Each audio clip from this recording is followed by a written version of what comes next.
Hey, yo, friends, what is going on? Happy In Madness Monday, if that is when you're listening. This is In Madness Pod. It's Shawn the Butcher here with Vertebrae33 episode on a real number system, 129. What's going on, Vertebrae? That's impressive, Shawn. Most impressive. I'm still basking in the glow of our Star Wars episodes before this and how I had to force you to talk about that movie for 3 episodes. I love how our 2 Star Wars episodes quickly turned into 3 Star Wars episodes. Yeah, I got other ideas for other ones, but I didn't tell you about it yet. But I bet you can follow everything that is going on with this podcast on the socials. The premier podcast, In Madness Pod. We are at In Madness Pod on everything. InMadnessPod@gmail.com. If you want to hit us directly in the mail sack, we will read your emails and you play your voice notes on the show. We actually have a voice note from your buddy, our buddy, Psycho Ninja. Oh, David, yeah, we'll have to get on the next Star episode. Wars shit, so we'll wait till next week with the Star Wars stuff, or maybe the week after, because we got another special guest after that. We have very special guests for this episode. You can check them out right now on our YouTube. Make sure you like and subscribe, comment, give us the 5-star reviews. Check out the In Madness Spotify playlist, which I'm positive we'll probably be adding another song to after this episode. Spread the madness. Tell everybody you know about this show. You can get a shirt and a mug at inmadness.com. And I have to ask, what mug do you have for this week, Vertebrae?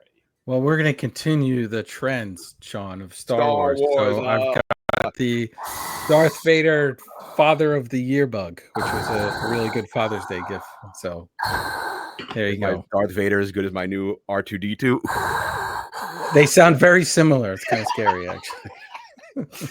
Anyway, no more Star Wars. I'm banning the Star Wars, unless our guests want to talk about Star Wars. I'm banning all Star Wars talk for at least another week. We are here with our friends. I think it might be our 1-year anniversary of having them on the podcast. We got Chris, we got Heather, Mischief Toys. What up?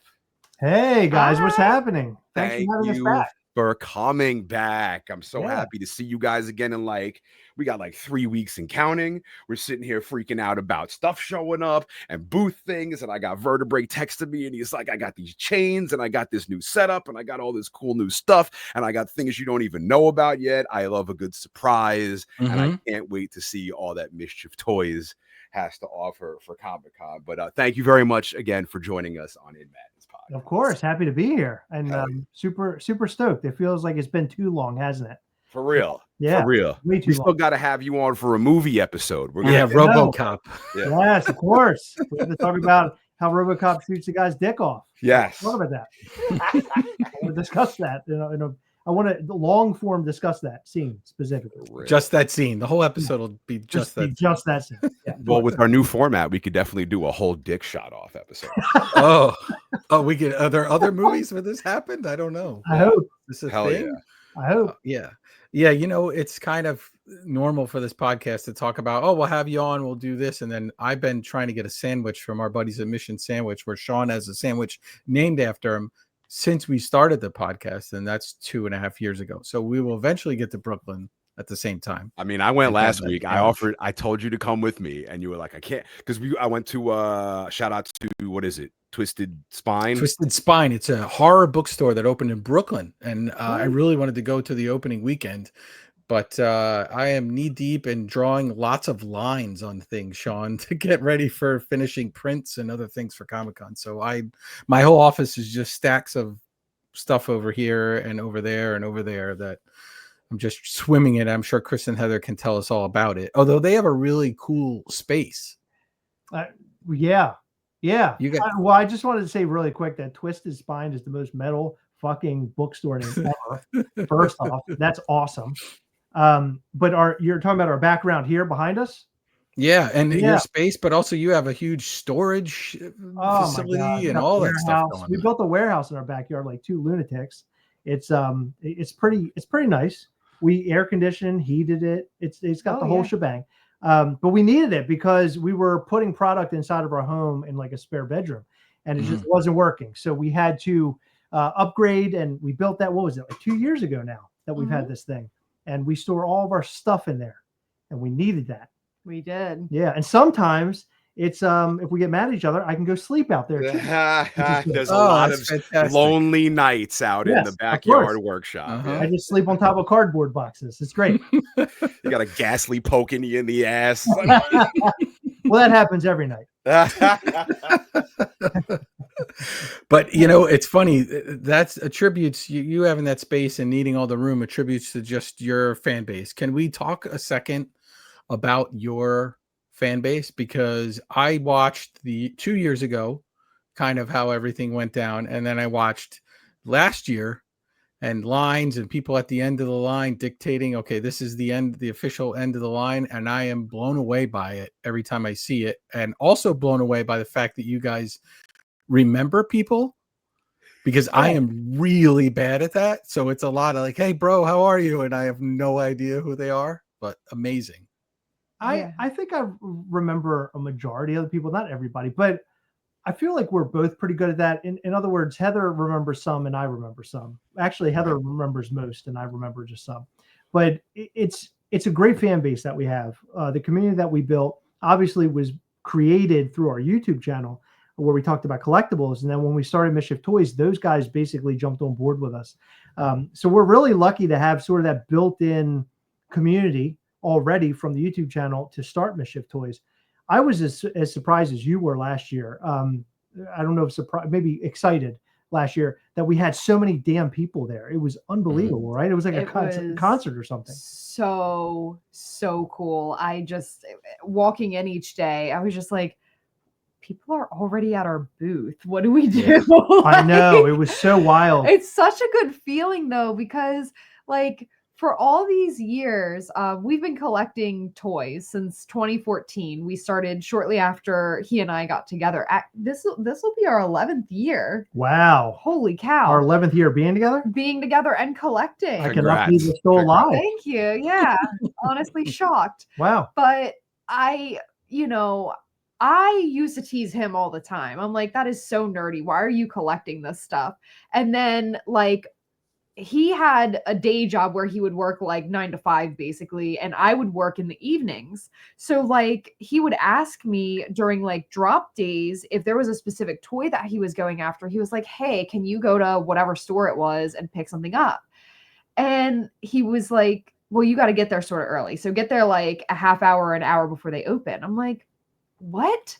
And I would go and there would already be people there. Yeah. And like we would talk to each other and it was just like a lot of fun, like searching for the things that he wanted and like buying it for him and being like, oh my God, I got the thing. And he would get really excited.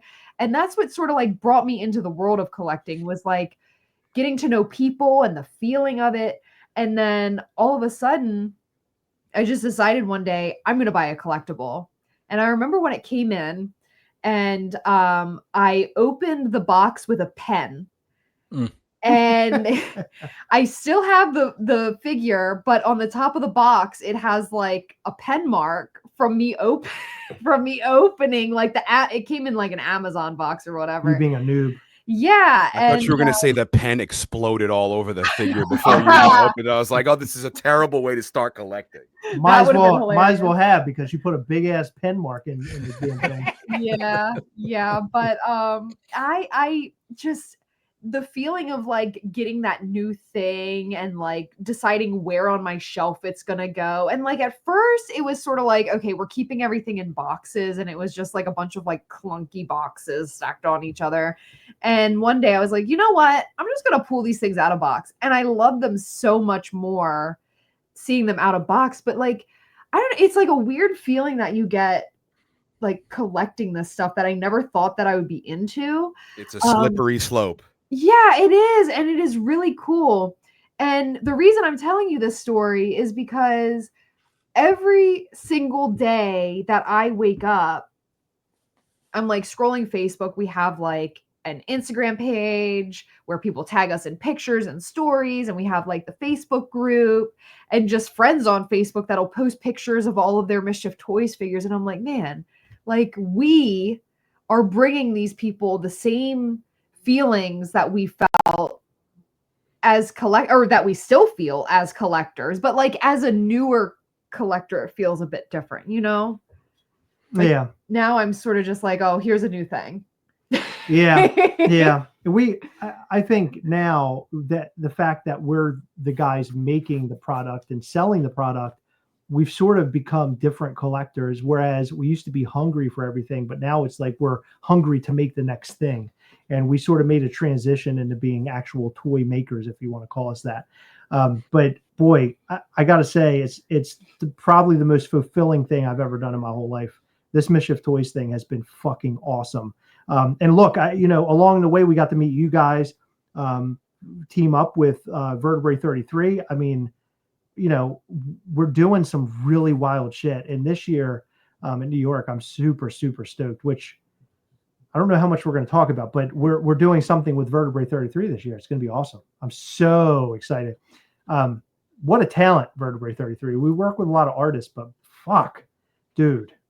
Some of the stuff that you send over to us, I'm looking at Heather. I'm like, can you believe we're making this? Like, we're going to do this? This is insane. What are you talking about? It's too good. Yeah. He is incredibly talented. Yeah, I know. You guys want me to leave? You can continue the whole Get out of here, Vertebrae. We're going to sit here and inflate his ego for the rest of the show. Shawn will... I'm getting so excited. I think I'm gonna have to jerk off right here because I'm so worked up over this whole thing. I just worked up. Not only do you have like a rabid fan base, I also want to shout out like your crew. Most of your crew was on our Comic-Con episode of In Madness last year. Chris and Heather are like the Metallica, but the Metallica machine can't function without the guys setting up the amps and the pyro and the stage. So just like quickly, shout out your crew and all the misfits you have working for you. A little last year and a whole ton I heard working in shifts now this year.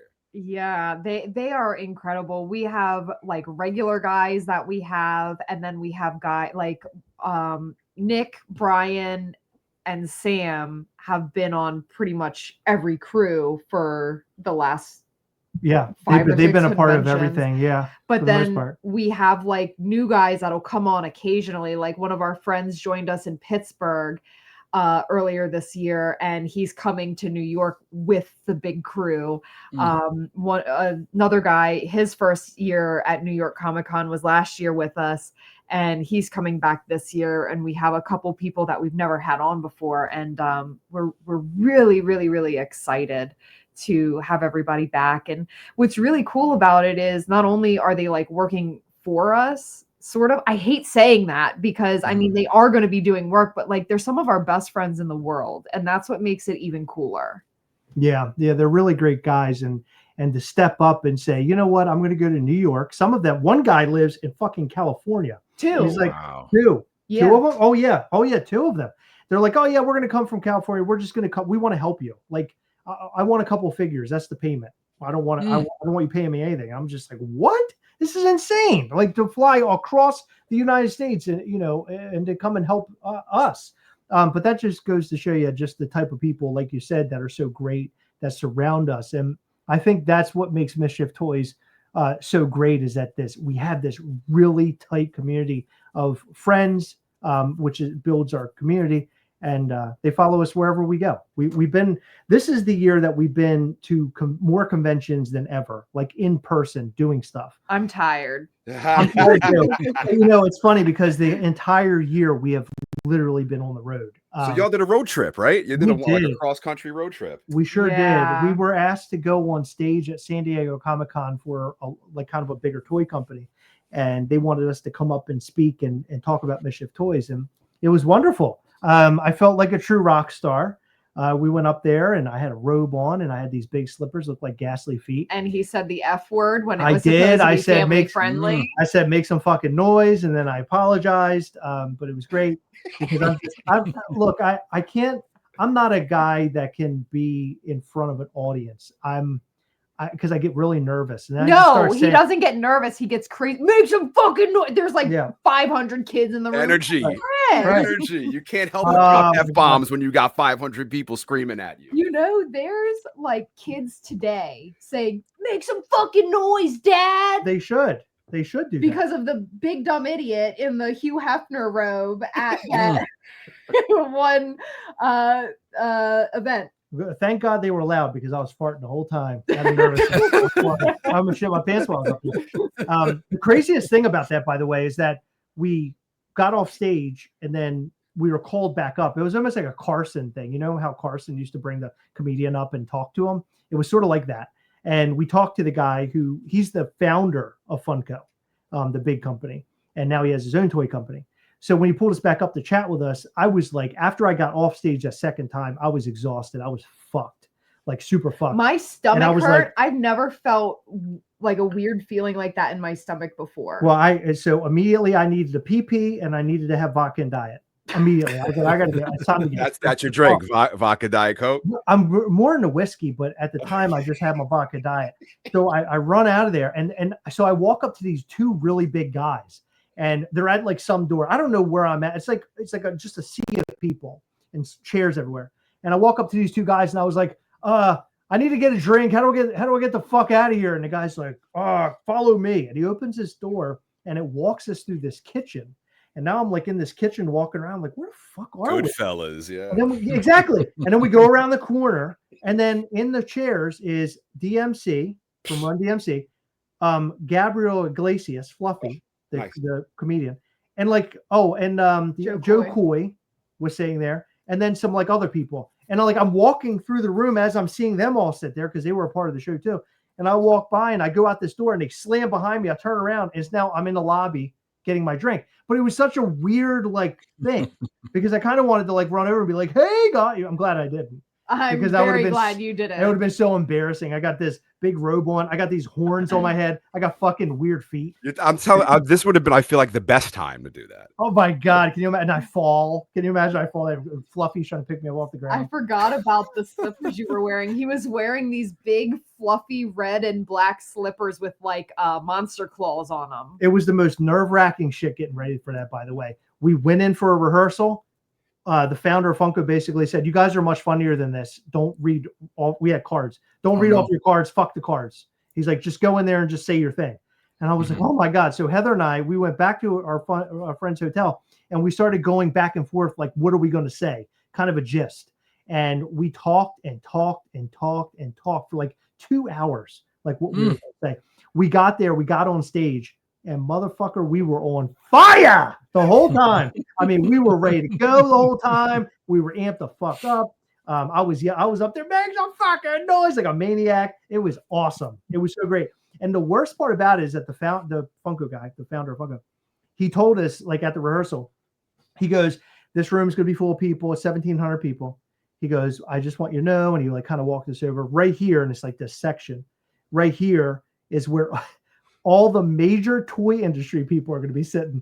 I was like, motherfucker, why did you tell me that? That made me even more nervous. So I kept turning around, talking to them, right? Because I'm like, hey, I'm up here on stage, motherfucker. Look at my fucking noise. Look at my big old slippers, motherfucker. But yeah, it was, dude, it was so exhilarating. I don't know what was more exhilarating, that or being in a desert for the first time, because that was fucking awesome. Holy shit. We drove across the United States in what, 3 days? I think it was 4. Dude, have you guys ever done that? No, I can't do more than 4 hours in a car. I lose my fucking mind. Dude, yeah. It was gnarly, but it was the coolest thing I've ever done. When we got into New Mexico, it was really late. It was 11 o'clock at night. I took him to what we thought was the sketchiest Walgreens in the world, which it was. It was the only Walgreens I've ever seen that was attached to a liquor store. And there were all kinds of characters in there. But we got back to our hotel and I was shaking. I was so exhausted. I was I don't know how I'm going to make it across the country. We might have to go. We might have to turn around and come back to Maryland. Yeah. But we got up and it was actually a really nice area that we were in. So I think it being that late, it just brought a sketchy feeling out. It was awesome. I highly recommend anybody driving across the United States. I know that sounds insane.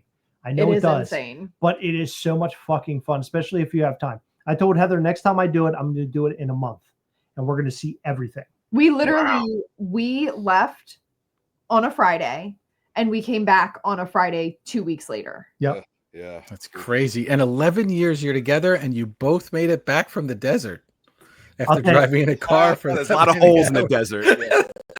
I'll tell you how I survived. Strawberry licorice. Oh, nice. I found some really good stuff too, man, while I was on the road. Yeah, and I just kept my mouth shut. That's how I survived. I was literally pissing and shitting red the entire time. Licorice? That's your jam? Is licorice? Dude, Twizzlers? Yes, dude. Twizzlers are number one. So weird. But hold on. But I found some. I was in the middle of fucking nowhere, Arizona, in a gas station it was California. It was charging me $6.59 a gallon for gas. Couldn't believe it. So we go inside this place, and I had to pee and everything. And then when I come out, Heather was going in. I don't know how that happened, but I walked past and I went and got myself a soda. He said this stupid. He does this shit all the time. He's like, "Hey, well, hold on. I got to tell the story. You're gonna fuck this up.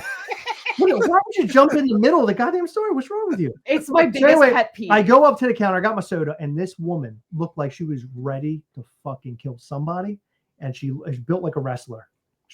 She looked like gnarly. And I was like, I'm going to get my soda. And I saw the licorice in the corner of my eye as I was walking away with my soda. And I was so scared of this woman. I didn't buy the licorice. So I got out to the car and I text Heather. I said, hey, there's a licorice in there. I kind of want. If you could go and pick that up, that'd be great. Now she's on the figure hunt all over again for exactly. Well, I figured if anybody's going to defeat a bear, it's going to be Heather. So I sent her in there and she got me 2 packs of it. One strawberry. Second one was what? It was like, was it cherry? Something like that. Anyway, whatever it was. Raspberry. Dude, I'll tell you something. I ate a lot of licorice in my life. It blew my goddamn balls right off. It was amazing. And in fact, I came home and I bought 10 bags online. I found it online. What's it called? Put them over. What's the licorice? Dude, it's called. No. I'm getting. Oh, fuck. It's called. You're never gonna remember. We'll post it on the socials after the episode. We'll figure it out. Yeah. You gotta bring some to New York Comic Con. Yeah, we'll try it. I'll try the raspberry one. Yeah. Dude, it's so amazing. Oh my god. So will there be tubs of this licorice at Night of Mischief? Will you provide this to your fans? Dude, if I could, I would. The bags of it was like $5 a piece. It was ridiculous. Bobbing for Twizzlers or whatever. But it was good. It was Out good. West jerky. Yeah, it's a jerky company, and they sold it. I know it's so weird, but it's really, really good. Out West Gourmet. And the label on the front is like an AI cartoon. Yeah, great. It's great. Really shitty. Uh-oh. Don't say that to Vertebrae. It's all good. It's around licorice. That's fine. I'll let it go. But I'll tell you, Shawn makes fun of me because of my black jelly bean consumption, right? Shawn straight up only eats black jelly. So not even my wife, Mrs. Vertebrae, found bags of just black jelly beans, and I thought it was amazing. And I would do, when we did our Nosferatu episode, I would have the black jelly beans with me for those episodes. But yes, straight up that and candy corn. I love candy corn. So do yourself a favor. Get some sourdough nugget pretzels. Put them in a bowl and put some candy corn in there and eat a sourdough nugget pretzel with candy corn. It will put it over the top. I am so in. And by the way, talking about candy corn, I really like the little pumpkin candy corns. I was gonna say I do fuck with the little pumpkin ones. Absolutely. Those taste better than the actual candy corns. Even it's the same stuff, Shawn. I don't know. I know. It's a brain thing. It's weird, dude. Yeah, it's got a weird, different taste to it. I feel like I'm talking to I don't know, like aliens or something. Morons. I don't like. Well, you are. Stuff. I like none of it. I don't like candy corn. I don't like licorice. I don't like jelly beans. What's your jam? What are you getting at the gas station? Oh God. I want to be healthy today. So yeah, I tried celery sticks. No, I don't celery. No, so if I'm at the gas station, if you're really asking me that, oh my God, I like the hot fries. But I don't like to get them because they make your breath so really bad. What, like the Andes cap? What are they? If we're talking about candy, I like gourmet type chocolates. There's this really amazing chocolate shop in Baltimore City called Rebs, and they have these delicious truffles. They're like truffles, and they have the Jimmy chocolate sprinkles on the outside. Oh my God, they melt in your mouth. They're so good. I love chocolate. chocolate's my thing. So a regular candy corn is like a cheap steak at an Outback, but when you get those pumpkins, it's like the mix, the fall mix. You're slicing into Wagyu, is what that is. It's the level of Wagyu. It melts in your mouth. I chop it in half in my mouth, and it oozes. That's fantastic. Disgusting. Oh my god, it's fantastic. Oh, so good. You tongue it? Oh, I put my tongue all up inside that motherfucker. I love it. I have a great time. You know what's crazy is Godiva Chocolates is owned by Campbell Soup. At least they used to be. So yeah. So they would manufacture them, and a friend of my parents worked at Campbell Soup, and I grew up in South Jersey, so the main office for Campbell Soup was in Camden, right outside of Philly. And they would get the rejects, and by rejects I mean it would just be like there was an air bubble and it popped, so now there's a weird thing on the chocolate, and he would just come over with bags and bags of these Godiva chocolates, and I loved it because I could eat as many as I want, and my parents wouldn't notice because there were so many. Because I would get in trouble from eating too much chocolate, or we banned hot cocoa mix because I would put this much milk in a glass and this much hot cocoa mix and just eat it, so eventually my mom banned that. We couldn't have that in the house anymore. So but Shawn knows my Slim Jim, the other guy we knew that got the free Slim Jims from his dad. You remember that story, John? Yeah, when you were watching Alien. I watched Alien for the first time, having eaten probably 60 Slim Jims in somebody's basement. Shit. And I was riding my bike home for dinner, and I was just like, my stomach's gurgling, and I'm just nauseous. And I got in the house, and they're like, "Are you okay? You're not touching your dinner." And I'm like, "Well, I just ate like all these Slim Jims, like as many as you could eat as a kid, and watch something burst out of some dude's chest on TV. I can't eat anything at all whatsoever." But but chocolates, Heather, is your thing. Licorice. What about a chocolate covered candy corn? Is that a thing? I don't know. It could be. That might be pretty gross. Yeah. That sounds almost like too much. Too much. No, never too much. Vertebrae did bring it up. Please, I mean, like, let the In Madness family know, like, tell us more about Night of Mischief. Like, because I know you have a lot planned. You have a lot going on. Vertebrae was there last year telling me how amazing it was. I think we have a little feature that we'll have popping up for that as well. A little like cool video thing that we filmed for you guys. But what do you have going on for the In Madness member of the family who doesn't know about Night of Mischief? What can you tell them? So Night of Mischief was started as a community fan fair sort of event. So originally it started off in the back of a bar inside of New York City, where we just hung out with fans. It was the first time we'd ever done it in 2022. And it was wonderful. We got to hang out and all that. And we had a pin that we gave to everybody who showed up, and it was great. So the second year, we ended up going to a larger bar, but we shared the bar with, like, I don't know, there was like other parties going on. So it was like loud as fuck, and we couldn't hear each other. So last year was the biggest one we'd ever done. We took over an entire bar that time, and the sound system kind of sucked, so people couldn't hear us, which sucked. So it went well, and we did a lot of exclusive giveaways where people walk through the door, they get us a figure, like pins, all sorts of stuff. It's a paid event. You got to have a ticket. This year, we have expanded. It's the biggest one that we've ever done.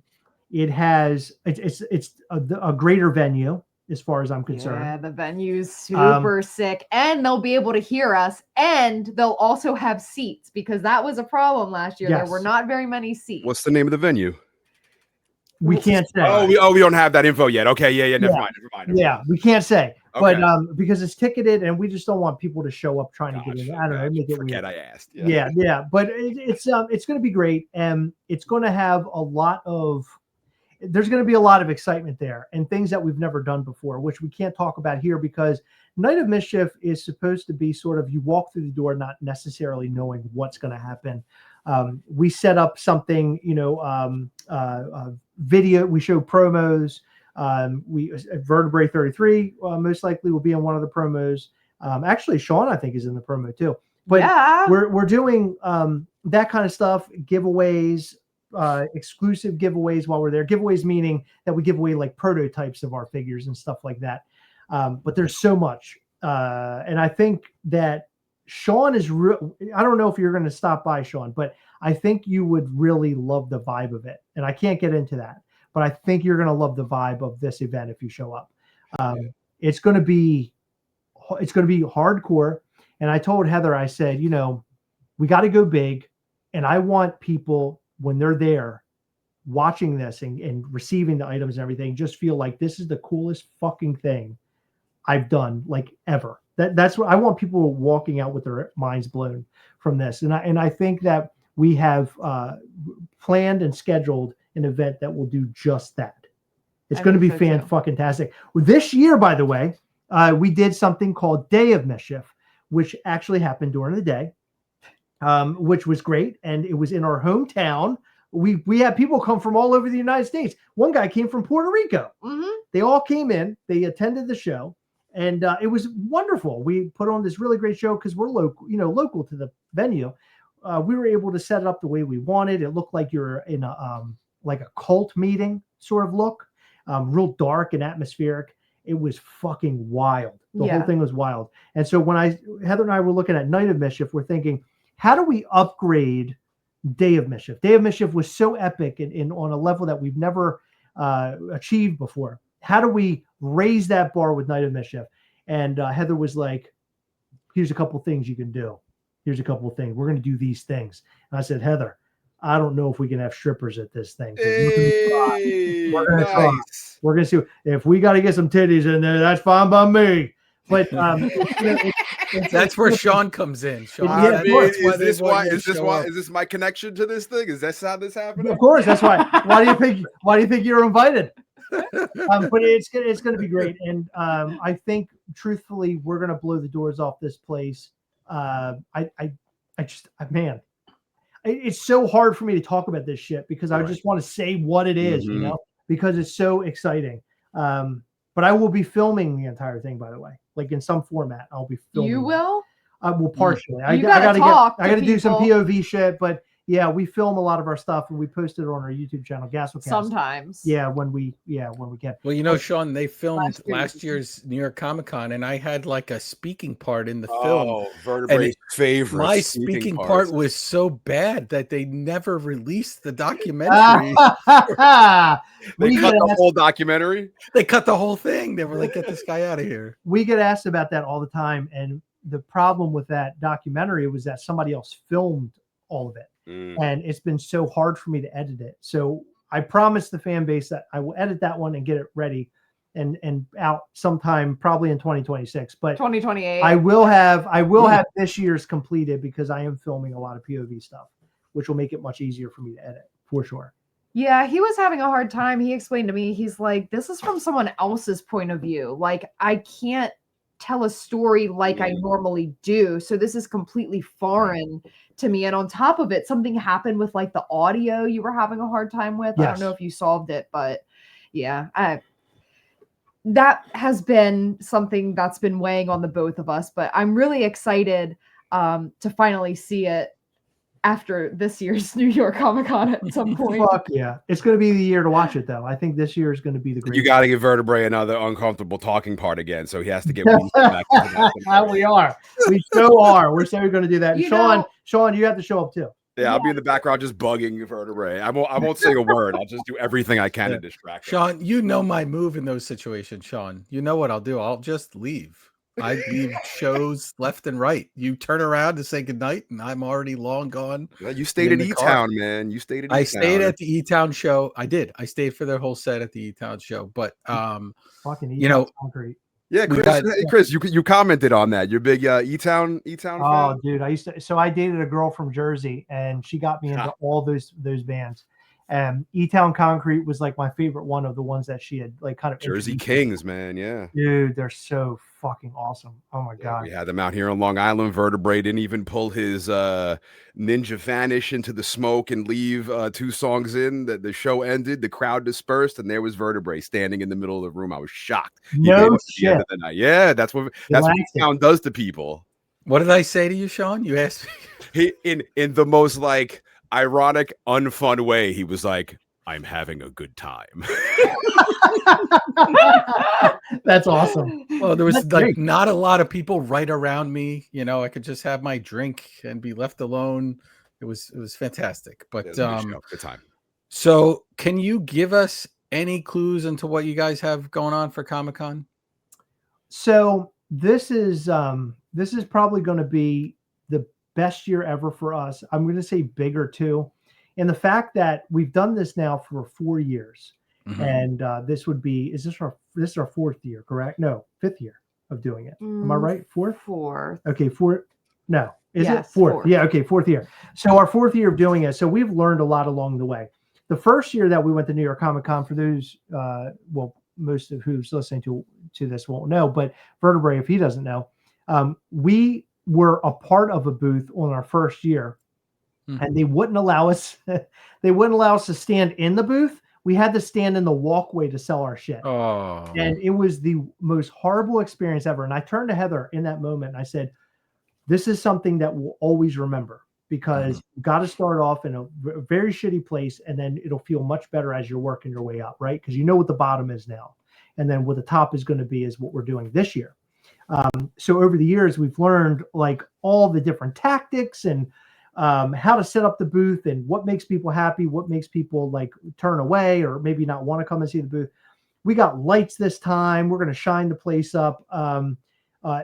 Exclusives out of the wazoo. We have some really cool ideas for exclusives this year. I think that you guys specifically are really going to dig these exclusives. Pins, promotions, where if you come to our booth and you make like a purchase of some sort, which will be explained later, you'll get like a pin in return.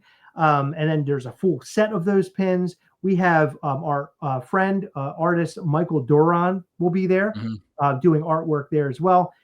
We have our narrator, our voice actor. He'll be there. Our artists that do all the art for our figures will be there. It's going to be fucking amazing. This is going to be the best year ever. And I highly recommend those who are going to New York to come by booth 1070, because we're gonna much like the licorice, Heather, that I ate in on the road. It's gonna blow your fucking balls out. Oh, I thought you were gonna say they were gonna be peeing and pooping red. Like exactly. Well, that's what'll happen. You'll blow your balls off, and then you'll be peeing. Yeah. You're doing too much. You just lost them. Listen. What a tagline for the booth. You know, I know, right? Want to get people in. But yeah, this is I've done New York since 2011 was the first year that I did it, and then there was like a pandemic year and a year after. So I guess, Shawn, this is like my 12th or 13th year. We started out with Metal Sucks, and then I was with Metal Sucks, Metal Injection, and eventually I got the guts to break out on my own.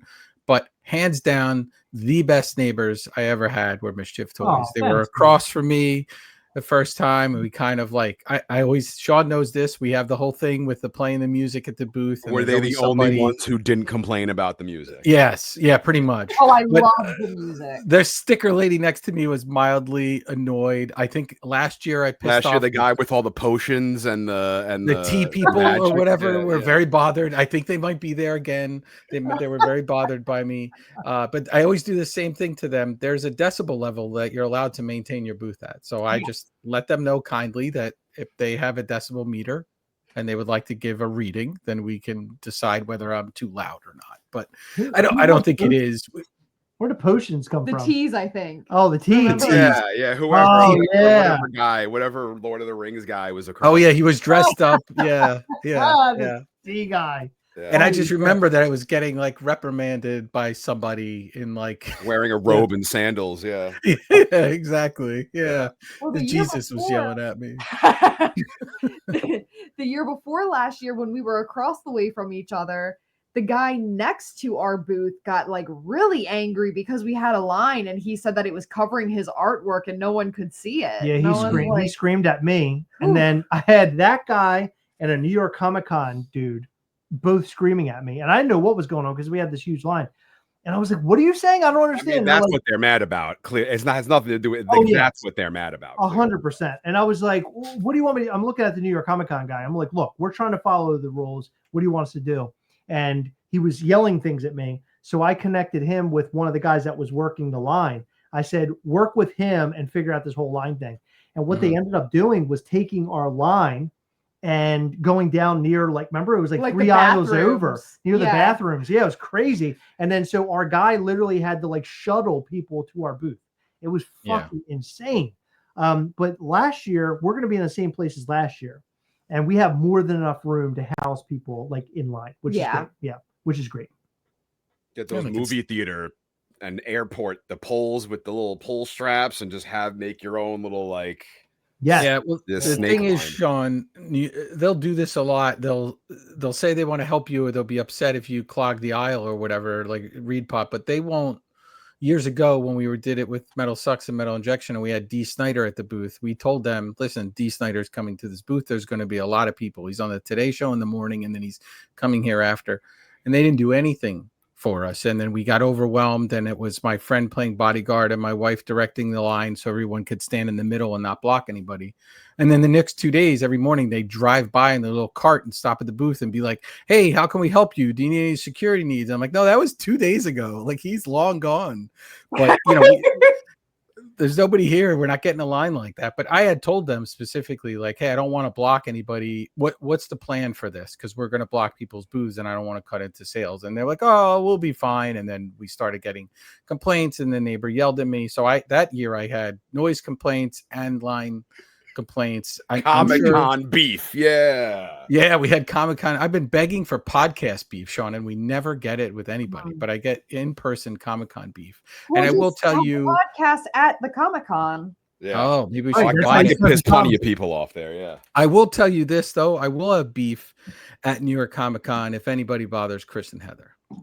Whoa. Then we'll have beef, because sometimes they take some unnecessary heat from people online, and I don't like any of it, Shawn. So Shawn and I got your back. 100%. Oh, thank you.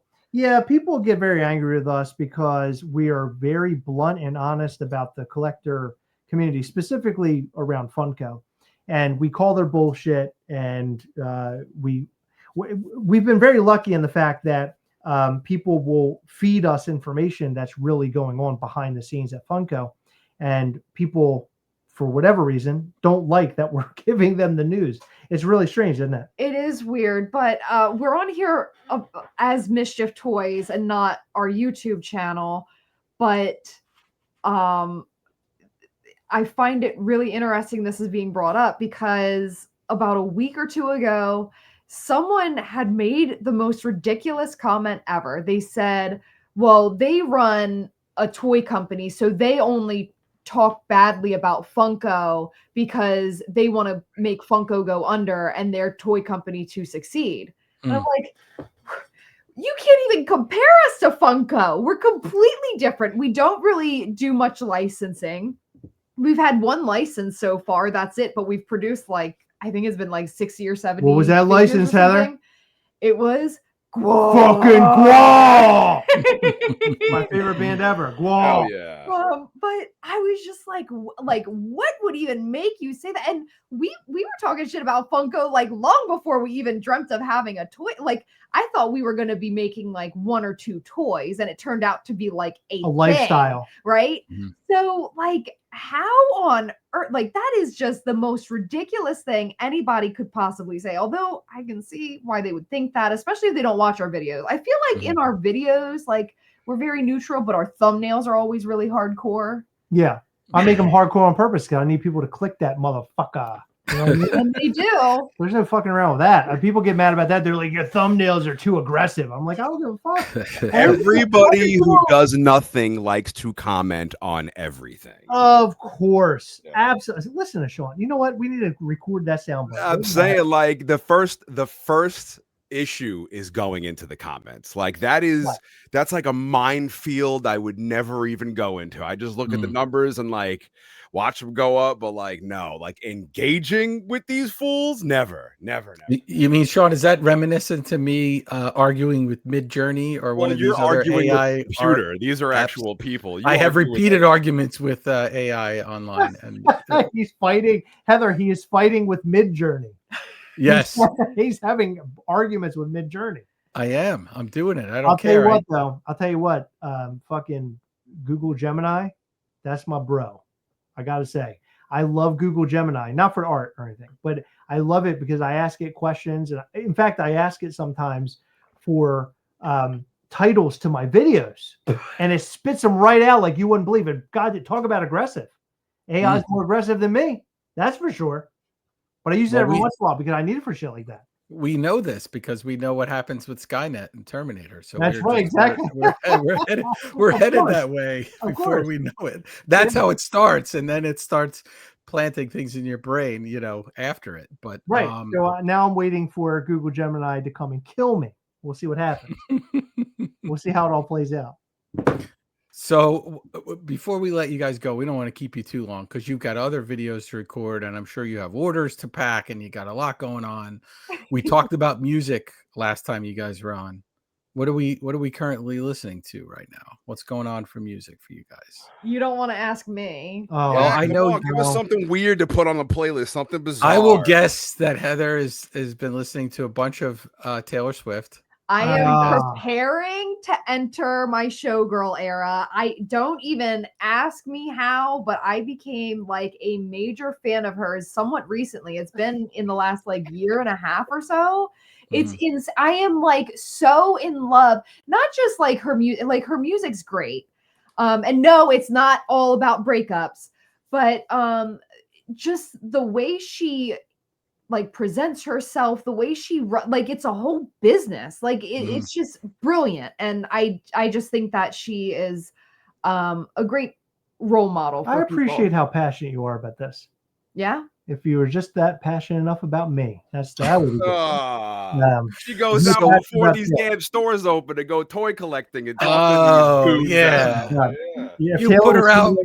If Taylor was here right now, Heather would just have her way with Taylor. I know you. Oh, done. Yeah. I would die. Of course you would. Of course. So, what song do you want to add to the In Madness Spotify playlist? Okay, I don't expect you to add. We will 100% add it. We got Whitney Houston on there. We got Whitney Houston on there. We got Britney Spears. Yeah. We're good.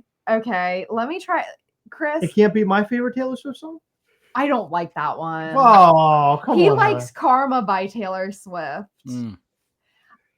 So my favorite song, and this is really fucked up. It's very powerful though, especially if you watch her set that she did on the Eras tour. But The Smallest Man Who Ever Lived is like my favorite song to just like jam out to. But if you want like an upbeat fun song, Cruel Summer is really cool. Okay. I like that one. But hold on. So people don't think that I'm just a diehard Swiftie. I've also been listening to a lot of Glassjaw. Oh, hell yeah. I'll put Siberian Kiss on the Madness playlist right now. Hell yeah. So good. Long Island, New York's own Glassjaw right here. Locals, baby. Daryl fucking Palumbo. I have the biggest crush on him. The funny thing about that is that we listened to that in the car last weekend, and I cannot get it out of my head. I've always been a huge Glassjaw fan, but I sort of dropped off. I haven't listened to him as much. But when we listened to him, there's this album called Coloring Book that's fucking awesome. Yeah. And I never realized how good it was. It's so good. But for me, I have been listening to. I'm going to get into a quick story, but I've been listening to a lot of the Ramones, and the reason why is because the Night of Mischief event is going to be circling around like punk music. That's sort of like the theming of it is punk. But I've been the number one Ramones song that I've been obsessed with lately is Pet Sematary. I've been super into that. But overall, this year has been a Gwar year for me, and as I mentioned, I'm a huge Gwar fan. Oh my god! So well, hold on. You guys are talking about Taylor. Let me blow my load on Gwar. You blow your load on fucking Taylor Swift. So we dropped our Gwar figure this year, which was the most fucking awesome thing ever. For those who do not know, Mischief Toys was started by me drawing a picture of a little character. I'm not an artist. And the whole idea in mind when I'm drawing this thing was Gwar. It's my favorite band. Gwar has been big for us this year because we've literally followed them like around the United States, which has been super epic for us. And the most recent thing that we did, we went to Kevin Smith's movie theater in New Jersey to watch their documentary with Gwar, which was amazing. That's the one that's on Shudder, right? Oh, dude, have you ever watched it? Yeah, of course. Yeah. Fuck yeah, it's the best, one of the best documentaries I've ever watched. hands down, so great. Guar and Kevin Smith were literally in the audience watching with us. What a combination! Wow. It was wild. And Kevin Smith was sitting on like a milk crate. Yeah, that was. I don't understand why he didn't have a sheet, but that's cool. Weird. But my favorite right now, if we're gonna add, we're adding a song to a playlist. Yes. I know what you're gonna say. Yes. Can I guess? We're what? Lot Lizard. Lot Lizard by Guar. Brand new Guar, latest Guar song. Yep, Yeah. it's all, dude. So I love Guar. I love Odorous Rungus. Dave Brockie is fucking the shit. But Lot Lizard is Guar through and through. And I'm so stoked that they released that song because it just reminded me of what Guar was before Dave passed away. Because Guar changed a little bit, as we all know, as Guar fans. But Lot Lizard is so fucking metal and Guar, and I love it. It's punk. It's awesome. So anyway, Lot Lizard, my favorite. Hell yeah. And I mean, and instead of music, what about like movies and TV? Have you seen any good movies recently? And have you been watching? I mean, fuck TV. Specifically, have you been watching Alien Earth? Because me and Vertebrae no. So I watched the first episode, I think maybe part of it, and it was great. Mm-hmm. The TV show that I just got into, which you guys might not be aware of at all, because I wasn't aware of it until I found it, was on Netflix. It's a show called Tires, and it has Shane Gillis is in it, and it's fucking hilarious, and I love it. So I've been watching that. It's so dumb. It is so freaking funny. It is really funny. It's really, really, really good. I enjoyed it a lot. I watched that. I watched the first episode of the new Dexter show. I still need to finish which is really great. King of the Hill. Anybody watching King of the Hill? Oh, I did. Yeah. I watched all of that. That was fantastic. Amazing. I love that. But Heather and I, we're going to embarrass ourselves. I'm not embarrassed. Prepare yourself for embarrassment. We love Big Brother. We've been watching that. It's, oh my God. Oh, it's so good, isn't it? I have so much fun watching that show. What about Great British Bake Off? We do Great British Bake Off on Netflix. Oh, I've never watched that. That's my jam. That's my guilty pleasure. That's my Big Brother. Right there. Yeah, that's amazing. Yeah. But I should watch that. In terms of movies, I'm about to get into my my Halloween series of films. Your Halloween era? My Halloween era. And I always love to start out with my favorite horror movie of all time. Which Can I guess it? I'm going to guess it. Go ahead, please. Dawn of the Dead? Yes, of course. 1978. Not that James Gunn bullshit from 2004, where there's a pregnant woman that had a baby zombie. Zombie baby.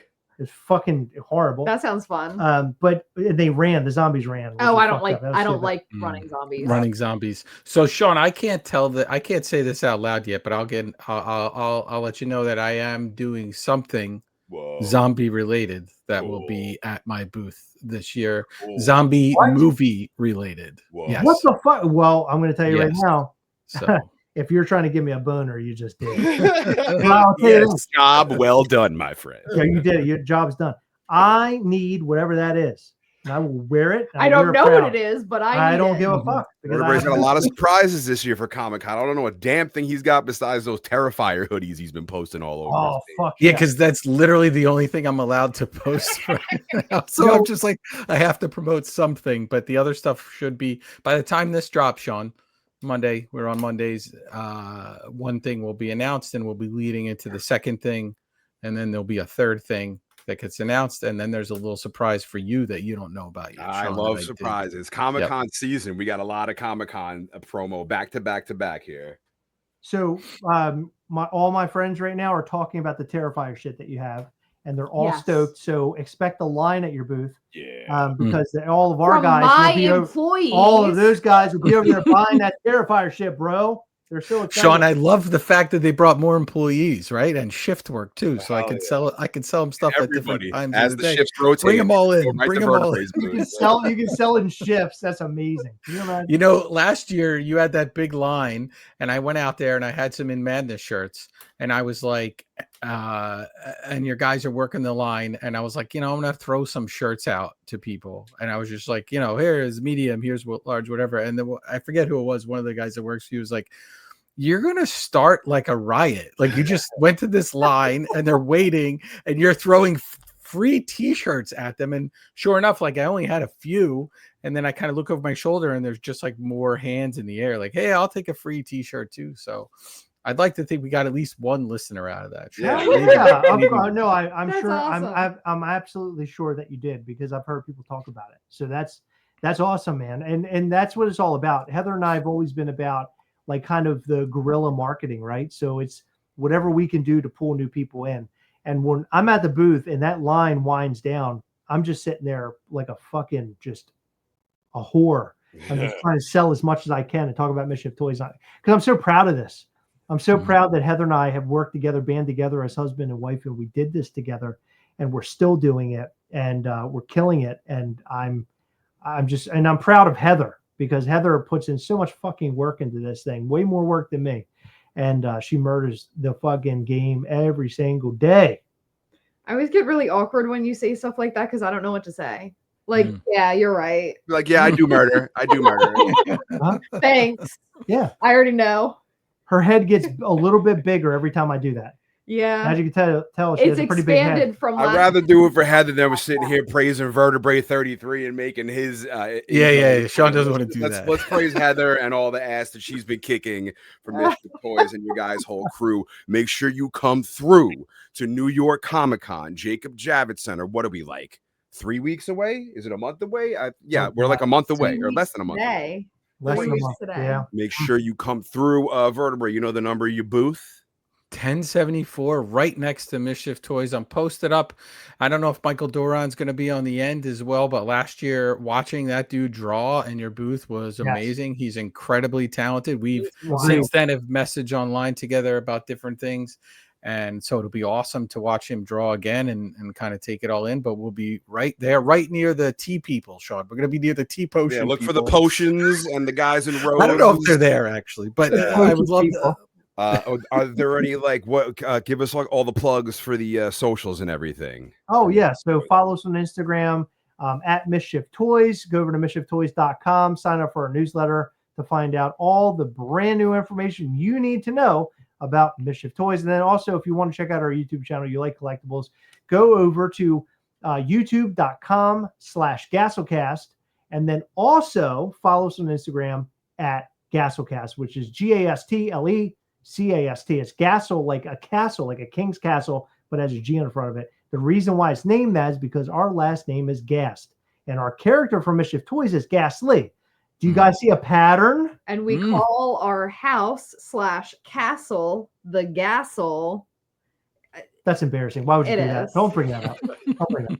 We don't tell that to just everybody. We just kind of put that in. It's too late now. It's already out there. I know. Fuck. I didn't know we were going to do this. Okay. We have the Gassel. Awkward. Make sure you stop by the booth, buy everything Vertebrae33 stuff, Mischief Toy stuff. Chris, Heather, we fucking love you guys. We love having you on. We got to do this again before another year anniversary comes up. We'll grab some lunch. Maybe we'll meet up in Brooklyn, get sandwiches or something. For now, make sure you check out Mischief Toys. Thank you very much for joining us for episode 129. We will see you for whatever the hell we got going on for episode 130.